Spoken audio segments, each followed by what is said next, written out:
I played another game. So I played my games with my family on my wife's side, and that's who I played Secret Hitler with. That same night, we played another game I had actually never heard of, and this is from Blue Orange Games. This is called Dr. Eureka. It was from 2015, designed by Roberta Frega. I don't know where that accent came from because I have no idea where he's from. Italian, but, obviously. Anyway, obviously, yeah. Obviously. But this is a great game. I'll say that I enjoyed it. But what it was, it's half puzzle, quasi dexterity. I don't know if that was intentional, but it was with my version of me playing it. And it's a family game. So this is a super light game that you just kind of break out, and it's really easy to teach. But what it is everyone has 3 beakers. And each beaker starts off each round with 2 colored balls in each beaker. I don't remember what the colors were. Let's say they are blue, green, and orange. But that's probably not accurate. There's a small deck of square cards. Not a small deck, a normal size deck. I'd say like a fist and a half size of deck. Just kidding. Oh my God. I'm done. You're done. Done. Put a fork in me. These cards are face down, and at each round, someone takes the top card and flips it over. And now this is the puzzle that everyone is trying to solve at the exact same time. And the puzzle, the card will show 3 beakers, but the balls will be in a different order and different numbers in each beaker. And so let's say the leftmost beaker has 4 balls, 2 blues and 2 green, and the other 2 beakers have 1 blue and 1 blue in each, or something like that. And so what you're trying to do without dumping any of the balls out of the beaker is you're trying, or touching any of them, you're taking each beakers and dumping the balls into each beaker, trying to get the same configuration. Mm-hmm. And so it's just super fascinating to see how you're doing this. I was terrible at it.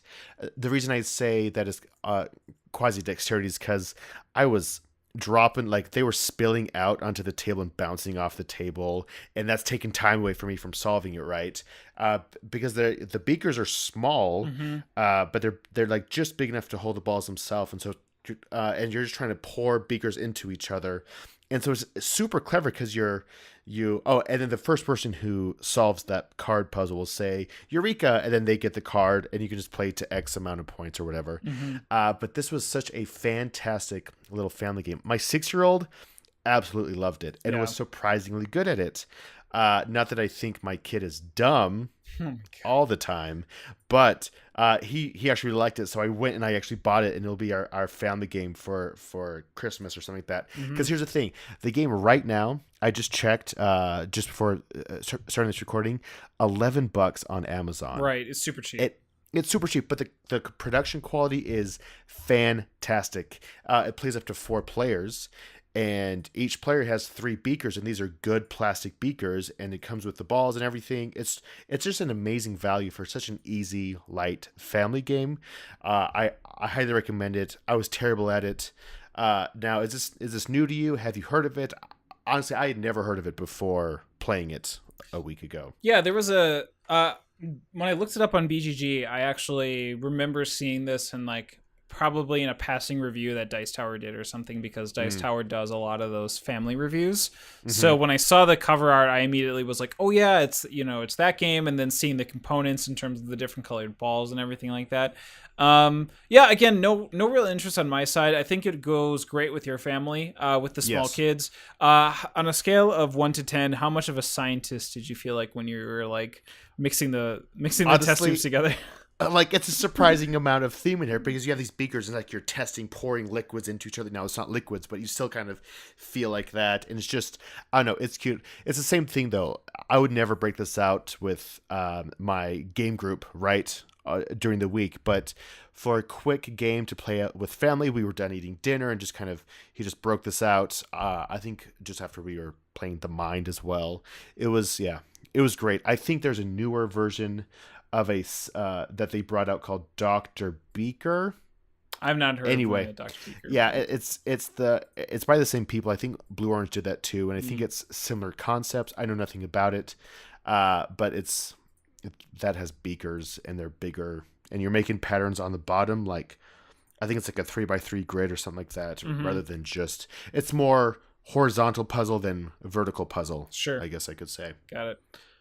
Yeah, it's fun. I recommend it for families.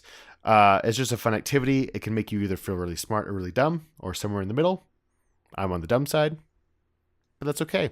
That's Dr. But as Eureka. long as would your gameplay be enhanced if you were wearing a light lab coat? A white lab coat? Light lab coat. A white lab coat. Ooh, and put like bubbling sound effects in the background. Yep, and goggles. Wear the goggles, and then just start upgrading it to actual, like chemicals.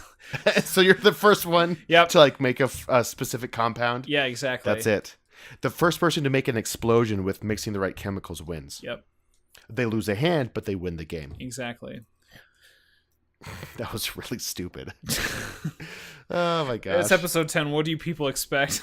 I know, this is This gold, is par people. for the course.